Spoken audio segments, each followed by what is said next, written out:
meus queridos alunos, uma alegria encontramos aqui pelo Aquece Uniub. Nós vamos tratar nessa videoaula de hoje sobre a segregação social, urbanização e segregação socioespacial. Acompanhe comigo. Inicialmente é importante nós lembrarmos que a medicina sanitarista no Brasil, ela condenou a casa do pobre no século XIX, em especial por duas razões. Em primeiro lugar, porque a casa do pobre estava associada com pobreza, com miséria, com desigualdade e, consequentemente, a falta de infraestrutura mínima. Então, a doença, esgoto a céu aberto, a água que não era tratada, o uso de fossas, sépticas, em que as pessoas não tinham água encanada, tratada, o saneamento básico em geral, e isso era um potencial para a proliferação de doenças. E a outra razão especial é devido exatamente à estrutura moral, o comportamento moral, que aí deriva de uma noção de preconceito, de uma noção de preconceito social, e que vai dizer que o morador da favela, o morador da periferia, o pobre, aquele que está ali na tangente, nessa tangência social, ele também não era dotado de um bom comportamento social e, consequentemente, de uma boa formação moral, o que era extremamente indevido, Então, em razão da associação desse morador com o uso de álcool, com uma vida um tanto quanto promíscua, ou mesmo somente em razão de um comportamento cultural distinto daqueles do centro da cidade, daqueles que tinham uma condição econômica melhor, já era automaticamente imputado a essas pessoas um peso, um sobrepeso em relação às suas costas, sendo condenados como aqueles que viviam e moravam numa região prejudicial à saúde e também ao comportamento moral, porque seriam, entre aspas, más influências, Então, em razão disso, no Rio de Janeiro, o prefeito Barata Ribeiro, ele realiza ali no início da década de 1900, 1903, realiza uma forte reforma urbana no centro do Rio de Janeiro. Ele destrói os cortiços, cerca de 600 cortiços foram destruídos. Dentro desses cortiços nós vamos ter o famoso cortiço Cabeça de Porco, que ali era dotado de 25% da população, automaticamente nesse contexto vivia nesse cenário dos cortiços, na região ali onde funcionava o cortiço Cabeça de Porco, em razão dessa reforma urbana patrocinada pelo Pereira Passo e, consequentemente, pelo Barata Ribeiro. Nós vamos ter uma reforma forçada, muito parecida com aquela que foi realizada na França, na cidade de Paris, pelo Barão de Haussmann e também pelo Napoleão Bonaparte. Então, os moradores desses cortiços, dessas regiões um tanto quanto centrais da cidade do Rio de Janeiro, foram obrigados a assumir o morro, e adotaram e moraram ali no Morro da Providência, hoje chamada no Rio de Janeiro. E parte, então, dessa população dos cortiços, dos 600 cortiços que foram demolidos no Rio, subiram para o Morro da Providência hoje. Mais tarde, com a vinda dos soldados da Guerra de Canudos, o governo brasileiro não tinha onde colocar os soldados vencedores da Guerra de Canudos, então colocaram eles também nesse Morro da Providência.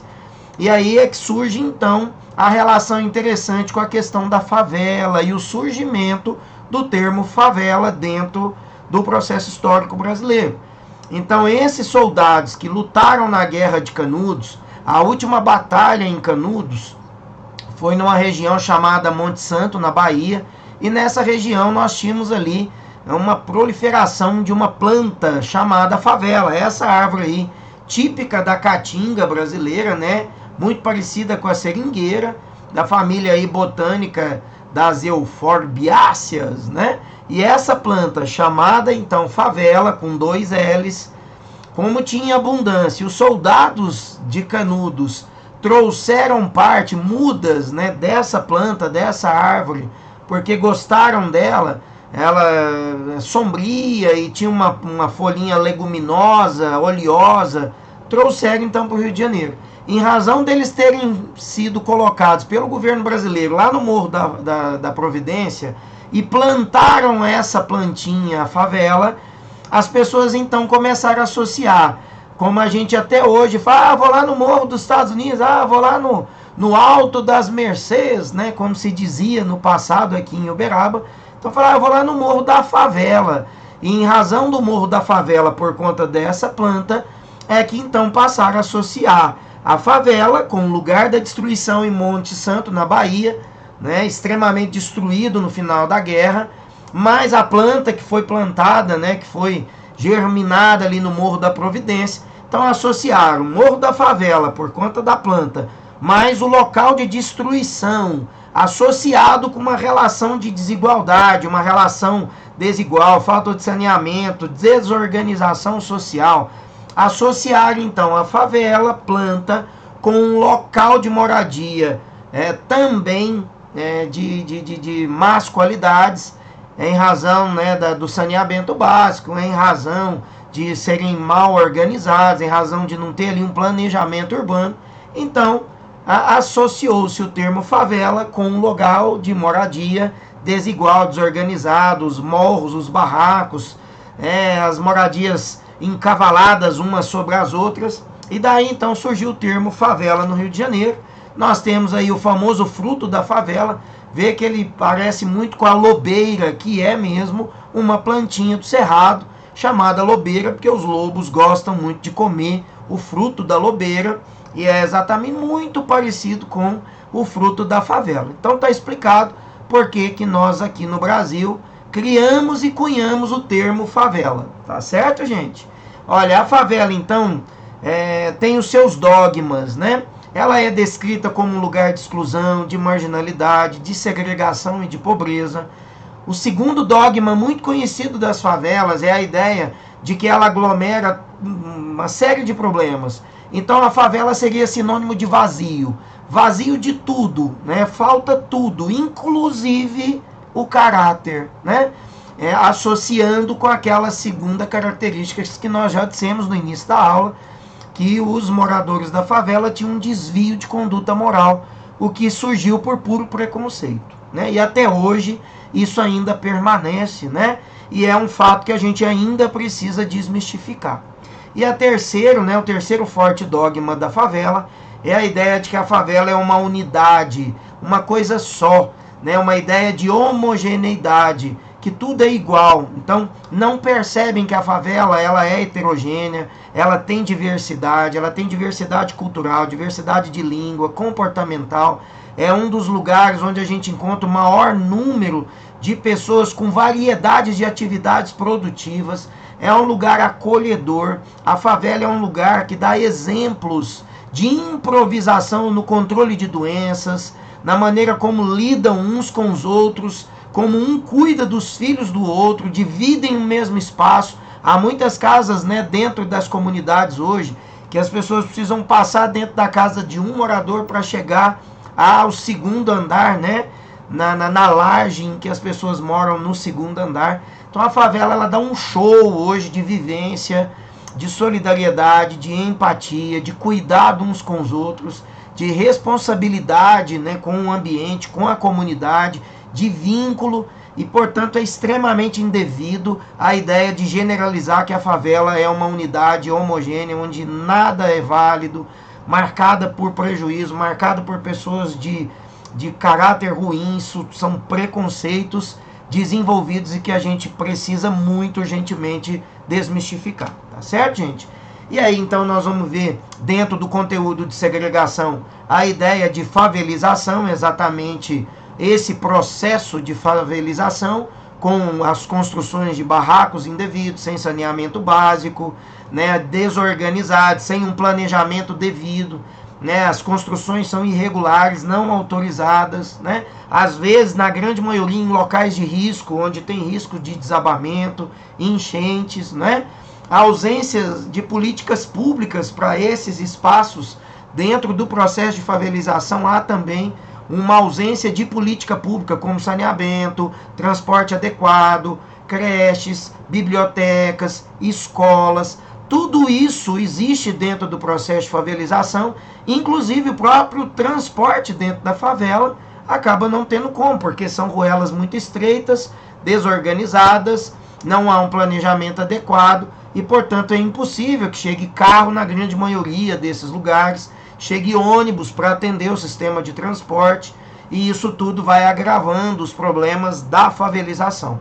Há então um desamparo por parte do Estado, o que favorece a segregação, o que favorece que essas pessoas ficam jogadas de canto na tangência social, o desemprego, consequentemente, em razão da própria estrutura, em razão da desqualificação técnica e profissional, mas também devido ao preconceito que muitas pessoas não gostam de contratar pessoas que moram nessas comunidades exatamente por conta do preconceito desenvolvido em razão da favelização. A macrocefalia urbana é um outro problema grave. A macrocefalia é exatamente a ideia de que um grande centro, uma cidade maior, ela desenvolve muito mais do que as pequenas cidades ao entorno e ela acaba sugando outras riquezas e o desenvolvimento dessas cidades menores. Então, se nós podemos pegar exemplos como o de Ribeirão Preto, que acabou sugando o desenvolvimento das cidades menores ao entorno dela, como é o caso de Sertãozinho, né? E se nós podemos pegar o caso aqui de Uberlândia, que também sugou o desenvolvimento de cidades menores ali ao seu entorno, e toda a atração de recursos educacionais, empresas, hospitais, foram todas para a cidade maior, causando a macrocefalia urbana. E isso vai gerar o quê? Segregação urbana, violência, aumento do desemprego, a própria questão, né, da favelização, que aumenta porque a cidade não está dotada para receber tantos moradores, ela não está dotada do sistema de transporte, de moradia, hospitalar, a rede educacional não comporta tanta gente, e isso vai gerando a segregação social com a proliferação de áreas, né, como as de favela, entre aspas, que hoje a gente usa o termo comunidade, né? E a urbanização e a industrialização é um outro potencial para o surgimento das favelizações, porque atrai muitas pessoas vindo da zona rural, não encontram emprego, até porque não estão devidamente qualificadas para o ambiente urbano, não estão preparadas para assumir os postos de trabalho dentro das indústrias, né? Dentro do comércio, e portanto acabam indo para a tangência social e dependem muito da mão de obra dentro da área de construção civil, dentro das indústrias, né? E caem aí no mercado informal, aumentando ainda mais o desemprego, aumentando ainda mais a pobreza, a fome e a dependência de programas sociais, que com a globalização a gente percebe que está cada vez menos pago, né? Sobretudo agora durante a pandemia, boa parte desses recursos foram cortados ou diminuídos, e isso vai impactar diretamente nas questões sociais. Como que a gente pode combater a favelização? Investindo na infraestrutura, numa política adequada de emprego, formação, né, técnica e qualificação de pessoas.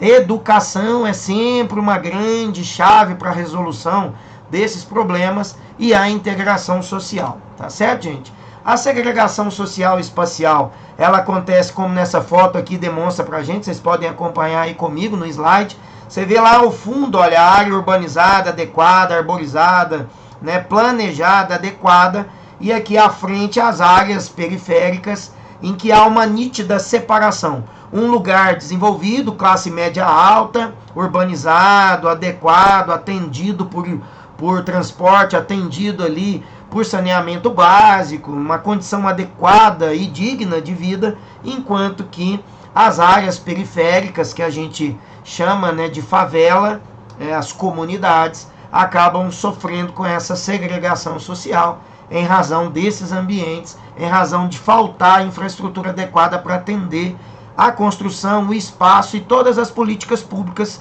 que garantem uma dignidade e a cidadania para esses moradores das comunidades, né? A urbanização, então, é esse processo de crescimento desigual dos centros urbanos em detrimento da zona rural. A urbanização, olha como aqui está mostrando, caracteriza, então, por esse crescimento acelerado da população urbana em relação à população rural. Ele também vai trazer aqui algumas causas para essa urbanização. A primeira delas, a industrialização, que nós já falamos. a mecanização do trabalho no campo, que vai atrair mão de obra para a cidade, porque o campo sendo mecanizado vai faltar mão de obra lá, então as pessoas precisam vir para os centros urbanos.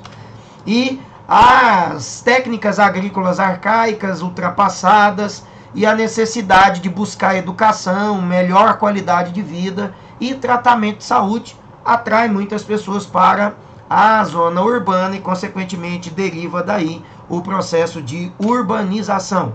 Com a urbanização, crescimento indevido, nós vamos ter impactos sociais, como nós já dissemos, né, pessoal? Aqui nós temos uma foto que mostra para nós claramente efeitos aí dos países subdesenvolvidos, as enchentes que entram para dentro das casas, das palafitas, as construções em áreas não atendidas por infraestrutura básica, como saneamento básico, a fome, a miséria, as crianças que estão aí com o pezinho dentro das águas dos rios, dos esgotos, o que vai gerar problemas de saúde, né, ligadas a essa falta de higiene, a alimentação não adequada, e isso vai impactar cada vez mais os graves problemas nos países subdesenvolvidos em razão da urbanização e desse crescimento desigual, tá? E aí, para a gente ir terminando, olha, nós vamos entrar no processo de violência e de mendicância, que são outras consequências da urbanização, do crescimento desigual, né? A mendicância, a violência, o aumento de número de pessoas que ficam à margem social, mendigos, moradores de rua, os congestionamentos intermináveis, a falta de estacionamento adequado para atender todo mundo, né? E os impactos sociais ligados à violência como um todo, né, gente? E aqui nós vamos ter, olha, um exemplo claro da segregação espacial. Você vê do meu lado direito, aqui no cantinho do slide, o que é um crescimento formal. A cidade planejada, adequada, com infraestrutura. E aqui o crescimento inadequado, informal, em que as casas, as moradias são todas amontoadas, sem o devido planejamento, atendimento de infraestrutura básica, de água, esgoto, transporte, moradia adequada, educação, creches, né? Postos de saúde, você vê que não é bem atendido essa área. Então é essa ocupação diferenciada, é essa ocupação indevida, é a questão aí do espaço urbano que vai contrastar com essa questão do espaço formal, onde é bem atendido, cidadania, atendendo aquilo que é previsto no Estatuto da Cidade, né, no plano diretor das cidades. Então há uma divergência clara, como vocês percebem aqui nessa fotografia. Outro impacto da segregação urbana, gente, aqui nós temos a favela de Paraisópolis, em São Paulo, e aqui do lado direito do muro, o condomínio, né, no bairro do Morumbi, em São Paulo. Vocês veem a condição de moradia no bairro do Morumbi, em que a sacada do prédio já tem espiral para a piscina, de não tampar o sol da piscina de baixo, e do outro lado a favela de Paraisópolis, que foi inclusive tema de uma novela aí da Globo há pouco tempo. Você vê que ela não adequa, ela não tem transporte, ela não tem adequação, ela não tem a infraestrutura digna que todo ser humano precisa ter. Então essa é a nítida evidência da segregação espacial, tá certo, gente? E para a gente terminar essa videoaula, a gentrificação, que é exatamente o processo de modificação daquele espaço público, daquele espaço urbano, que se tornou periférico, abandonado, né, vai ser remodelado, transformado em espaços mais nobres, em espaço que pode aquecer novamente o comércio naquela região, dando uma outra cara, uma outra roupagem, como mostra aqui o desenho no slide que eu usei para mostrar para vocês. Os processos de gentrificação, consequentemente de reurbanização, têm atraído, né, para essas áreas investimentos e têm resolvido muito nos impactos sociais, tá? Eu espero que vocês tenham gostado dessa aula. Segue exercícios e nós encontramos em uma outra videoaula. Tudo de bom, fiquem atentos aí às próximas videoaulas. Até mais, um abraço, professor Adriano.